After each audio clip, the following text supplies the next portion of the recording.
I have Andrew Carter here, the infamous Andrew Carter. My name is Barry Dean. I'm from the Lifestyle Buzz. You've probably seen a lot of my little videos on social media, on TikTok and Instagram. And I started this channel as it was actually to interview sportsmen and life-changing events. Andrew, I don't know if you know, I actually interviewed JP on this channel with him when he lost his leg. Yeah, so it's got to this. I've created a lot of shorts, a lot of educational, a lot of surfing interviews.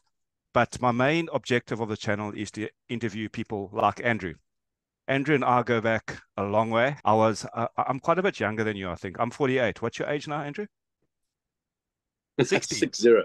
Yes, and you look incredible, my man. So when I was growing up, I was obviously a youngster, and Andrew was this springbuck surfer, and he owned a surf shop on the corner of Quigney there called Screaming Blue Surf Shop. And there's one thing I don't know. Your surfboards, were they called AC shapes or Screaming Blue?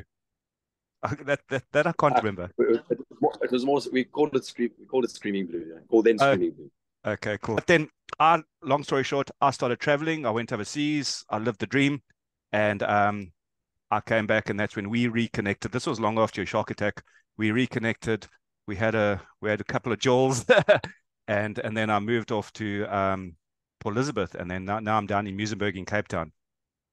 But I'm gonna let you chat a bit. I just want you to tell us about your former years, Springbuck and your surf shop and all that. If you want to talk about that's really cool. Yeah. Okay. Well, I grew up from an early age. I had this passion for surfing, and pretty much by the time I was 16, I was telling my folks, "Listen, I'm zero interested in school. I want to be a professional surfer. I want to make surfboards, and there's no point in me going back to school." Of course, they didn't like that thought and told me I'd go straight back to school. And it was probably nearing the end of my standard 8. I had decided this is not going to happen anymore. And by the first term of standard 9, I had gone my own way and started going to school less and less. And eventually, I left school. I think I left school before I told my folks I'd left school. And it was around about halfway through standard 9 that I bailed and actually went to go and make surfboards in Durban, working for Lyle Coney in Margate. And yeah, my goal had always been to, make surfboards, become a pro surfer, and in fact chase the best lefts in the world. Travel the world and search for the best lefts and make a life out of surfing. Yeah, I made the Springbuck team before I left for Europe when I was still young. And then obviously, because I was surf professionally, we couldn't surf as a springbuck in those days. You were either professional or you were amateur. Only amateurs surf as springbucks. So Oh, for a interesting. period of 10 years, I couldn't surf with the springbuck team. And then I think I made the team eventually when we were allowed back, we were changed. The whole system changed and where professionals were allowed to surf for South Africa. And then I surfed for the springbuck team, I think, twice more. I'm going to touch on there's a shot that you're in a barrel that I think it was Louis Wolf that took it on the cover of the Zigzag. Where was that taken? I'll actually pull up on the screen. We will get it, Yes, and I'll put it up on the screen. yeah. I thought you meant the shot Mark not took of Nahoon Beach, but no, the one you're talking about, Louis Wolf took when we were on a little surf forage search up Kids Beach.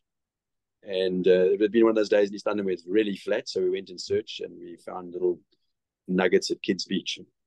Okay, so we're gonna go into that fateful day. If you so I remember clearly that was 1995, am I right, Lacey? And I'll never forget, I was really sick that weekend. I'd flew, but I heard the reef was going mental. I think it was 6 to 8 foot, but you can get into that just now. And I remember my mom shouting down the passage, going, "Barry, there's been a shark attack. There's been a shark." It was all over Algoa News. Just tell me from the moment you woke up in the morning, drinking coffee, up until everything happened. And I don't know if it's difficult for you or not, but yeah, go for it. It happened such a long time ago that people often say, "Oh, is it hard to talk about it?" I'm almost talking about somebody else. To relive the story now, your body, your brain protects you. So I don't have any horrific memories. But it's just, okay, from that day, I think I'd been working in the surf shop that morning, and around lunchtime I went down to the beach, and the reef was probably 6 foot, maybe a few bigger sets breaking on the outside. There were a group of guys sitting on the sort of middle peak, and eventually I said, okay, I'll paddle out, and suited up and went off the back, the back entry, off the outside rock there, and paddled around. So I was sitting furthest out on the peak, on the outside peak, and I think I'd been in the water about 30 minutes, and I didn't see the fin coming. It was totally a shock. I just suddenly had this tremendous impact on my left-hand side, So obviously just swam at me at high speed and just grabbed me straight away and pulled me under. And I remember just holding on onto my board for dear life, thinking, just hold the board, don't let go, don't let this thing pull me off the board. And I don't know whether it was that tremendous pressure I was holding the board with, or how it happened. It was just luck. But when the shark, released its grip a little bit, maybe to get another bite, and in that split second, the amount of pressure I was exerting holding the board, when it opened its mouth a bit, I naturally shifted left, and when it clumped shut again, I was on the right hand side of the board, and the shark got the board. The second bite got the board, not me. And then it went totally crazy with my board in the water right next to me, shaking it around. And I thought to myself, well, what do I do now? I thought, okay, swim for the beach, swim away. Maybe it'll attack the board and I'll be able to swim away. So I turned and started swimming, but after 3 or 4 strokes, I realized I'm a long way from shore. It's going to be a long swim, and without a board underneath me, I'm a sitting duck. So I turned around, and as I turned around, the shark literally let go of the board and slipped back underwater. And obviously I thought, now it's coming for me now. So frantically, virtually clambered over where the shark was and got back on the surfboard and swung the board around. And luckily for me, in that 30 seconds or 20 seconds, however long that whole ordeal took, a wave broke and I managed to swing the board around and catch it. And you know what it's like at the outside reef, though? That wave fades as you come to the deep water on the inside.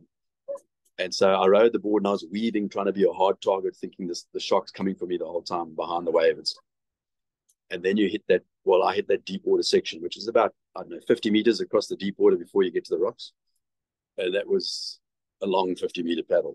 I was like going flat out. And only when I literally paddled, I hit the rocks, keep paddling, was when the first time I realized, listen, I'm getting away from this thing. I've got away from the shark. And then I thought, right, for the first time, something's bad here, because the water was absolutely red around me, and we had clambered over the rocks lying down. It was just pools of red. There was nothing. You couldn't see the water. It was just blood. And I rolled over onto my back, and then immediately thought, let me try and stop bleeding. And I put my hand down to my leg to try and squeeze, your upper leg to stop the bleeding. And my hand actually went into my leg. So I realized the bite was above my, it had gone from my leg above my leg. So I actually put my hand into the hole. And then I thought, okay, this is going to be a problem. This is a more serious bite than I'd thought. And around that time, I started shouting for help, and 2 girls who were sunbathing on the point of the reef came running over the rocks. And I was still quite clear-headed at that stage, and I was telling them, listen, you got to tie a tourniquet around my leg, you got to stop the bleeding. And they were like trying to decide what to do. One of them took their shirt off, not naked, and stuffed it, tied it around my leg, or stuffed it in the hole, the gaping wound, or whatever. I don't know. And then Sean Ridgard arrived. He had heard it. He had seen the shark actually, and paddled in and got in further down and came running over the rocks to help. And him, and I'm not sure who else it was, managed to get me onto my surfboard and use it as a stretcher to carry me over the rocks up to the car park.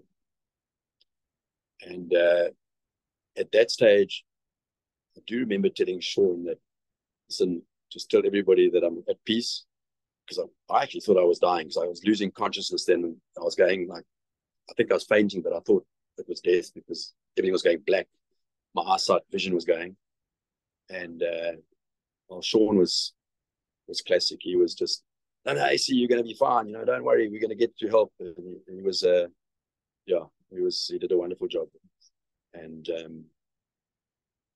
they eventually got me to the car park and lay me down on my board in the car park, and then everybody came around, and that's when I recall hearing people shouting that someone else has been attacked. Someone else is lying on the rocks, also in a bad state. And it wasn't long afterwards when I was lying there, they brought Bruce and put him down on the car in a car park as well. And there were people working with him, and there were people helping me.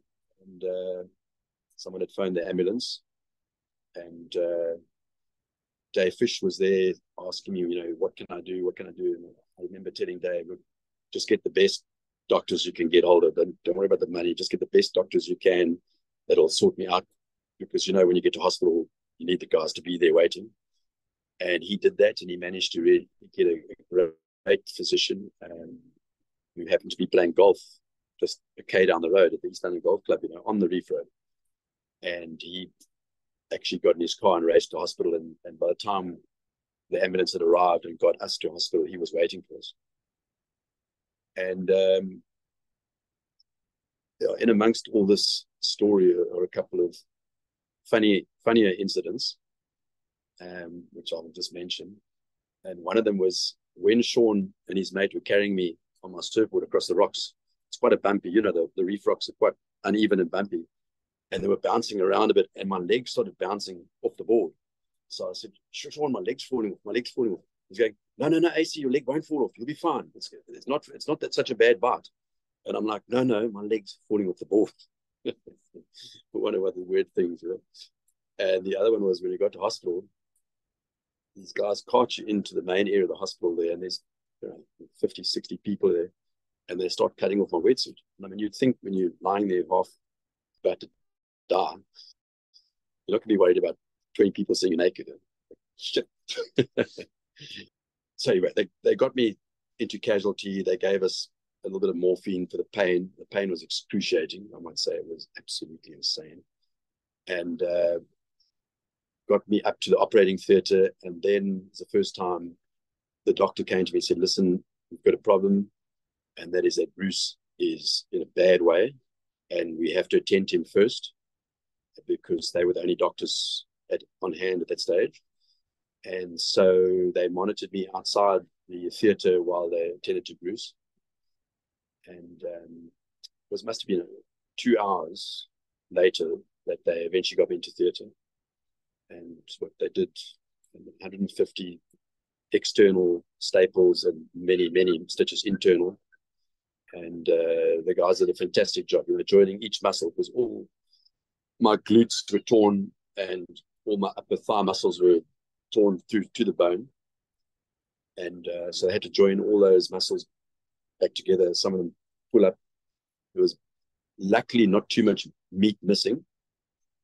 Yeah, they did a fantastic job to get me back together again. Then it must have been the next morning. I was very sedated, so pretty much in a floating state, and so nothing really affected me. And I do remember them telling me that unfortunately Bruce had passed away from massive loss of blood. And it was very tragic. And on the other hand, you know, I managed to come through with my leg intact and spent another 10 days in hospital before heading home, where I had various people. This London community really came together, with hundreds of people taking care of me, and a lot of well wishes. Typical East London community. Yeah, absolutely. So Bruce had a brother named Brett, or he's got a brother named Brett Corby. At that time, Brett was surfing the Gunston 500. Am I right about that? That was the same weekend, wasn't it? Yeah, it was the same. Yeah, and he was on his way to, I don't know where he was. maybe I should get more details from Brett. But I think he flew back from the Gunston, and he was doing quite well in the contest at the time. I don't know if you know much about that or not. And that's kind of why it got so much publicity, because, you know, with all the international surfers being in South Africa and suddenly the double shark attack at Nahoon Reef. Yeah. So it went viral. You know, there wasn't such thing as viral in those days. It went global. Yeah, on newspapers. the newspapers. Yeah, for sure. Because all the international focus being in South Africa, so it kind of got a lot of extra headlines. I'll chat to Brett and find out. So when you say a double shark attack, do you you probably won't know. Do you think it was the same shark or two different sharks? Like old Shannon Ainsley story. You had like two sharks trying to go for him at the same time. Remember that? I mean, that was like a couple of years after you. What, 2000 and I can't remember the date. Yeah. I mean, look, you know, everybody speculates because later on there were two sharks. You know, that's going to be speculation. But at the time, it seemed quite obvious to everybody that I got bitten. There was a lot of blood in the water. The shark was obviously in a bit of a frenzied state. And suddenly I was missing. And the next person that paddled, Bruce, happened to be the only person further out than me. And everybody else had reacted. Inside of me, everybody else reacted to the first, you know, they saw what was going on and started paddling frantically for land. And Bruce was the furthest out, and he would have paddled right through where the attack was. So I'm presuming, you know, I'm only speculating, should say. So, yeah, who knows? So East London, besides Nahoon Reef, is notorious for sharks. I reckon people don't even go there to surf. It's not even on the map. People go straight past it. And I don't know. Before this interview, I was trying to think how many shark attacks there have been in East London. I've counted 4. I don't know if you know how many has. No, a lot more than 4. A lot more than 4. Okay. A lot more than 4. I mean, I think you could go up to 14. Are you being serious? Jeez. You could go up to 4. That was a really bad attack. Yeah. Patrick G was attacked at Eastern Beach, Bonza Bay. Who was bitten at Bonza Bay then? I know. And then there was the Ganubi chap on the bodyboard that was killed. Yeah, that was Justin's brother. I think his name was Justin. Anton. I can't remember his. I was friends with Justin. Gordon Harmer. Yeah, so if you keep going, there's a lot of guys. I mean, there's a lot of guys that had, like Wayne Manke, that shark, I don't know if it bit him, but it bit his board or something, or he had to get away from it. I can't remember if he got tooth in him. Shannon Ainsley got his hand bitten. So there are a lot of a lot of incidents that people don't even remember or talk about. For sure. And there's also that one with Rob in Cinsa in 2020, recent one. Remember? They never found his body either. I was good mates with him. I don't know if you heard about that. Yeah. Geez, they're all coming to light now as we talk about it. It's actually insane. So had you ever had any shark encounters before, like things circling you, and or was that? Yeah, but it's funny. I said to someone the other day, you forget about these things that happen, but at Super Tubes, so it must be post my shark attack. It's probably in the early 2000s. I was hit by a shark at Supers, and got smacked from underneath. My board actually almost got knocked up out of the water. And we paddled frantically. Supers always feel safe because you're so close to the rocks. We paddled frantically on the rocks, and my board had a huge dent and a tooth mark in it underneath. I didn't even think about that. It actually was something that flew past my, you don't even recall it. And then there've been, on surf skis, there's been multiple incidents. I mean, I've paddled over big great whites. Old Biscuits and I were paddling the Surfers Marathon. I think it was a Surfers Marathon race, and we had come in Ganubi, and we were paddling out around Ganubi Point, and we were paddling together, and there was a big great white just floating underneath us as we went around Ganubi Reef. Jeez. And then there's been other incidents where we were sitting off Three Sisters, and there's been a big great white underneath us. I've had a shark follow me across from Eastern Beach to the reef paddling. I've had a shark just trail behind me. And yeah, you are 60 years old, looking amazing, and still these things haven't got you. So you see sharks in the water all the time when you're paddling. Not all the time, but we see them, especially off East London. Sure. How long ago? How long? Not ago. How long did you surf after you got attacked? Was it a month? Was it a year? Well, it took me about no, I wasn't. I couldn't even walk for a month. I was in a wheelchair for a while, and then in crutches. And I think it was 3 months later. I wasn't. I had already decided in my head that I was going to get into surfing again. I was going to go away from South Africa, and I went on a. I decided that was it, and I went on a trip to Indonesia and then Europe, which is what I had been doing a few years before that. So I went to Indo for 3 months and surfed there. Got slowly back into it there, and then I went to Europe and surfed around Cornwall with my English mates. So Do that you? was about Yeah. 5 months after the incident. I managed to get back in the water. Okay. Do you remember your very first surf back at Nahoon Reef after that? Well, having said that, before I left for overseas, a bunch of guys, a bunch of my mates, probably 4 or 5 of them, paddled out of the reef with me. They basically all jumped in together and paddled either side of me, and we paddled off the slipway back out to where it all happened, just as to try and get me over it. And I mean, it was good. It was having them around. I felt okay. I reckon that if they'd left me alone, I would have freaked out. So that was kind of get back on the horse as soon as possible.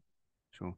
But certainly surfing away from South Africa, in Indo you don't think about sharks, although they're probably there. They are there. Yeah. And in Europe, you never think about sharks, as you know. You just For go sure. surfing. For sure.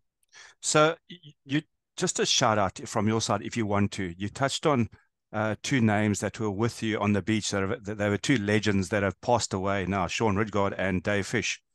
Yeah, They were very good friends of yours, right? absolutely. I mean, I would say, typical East London people, down to earth, full of humility, and go to the ends of the earth for you, as East London crew do for each other.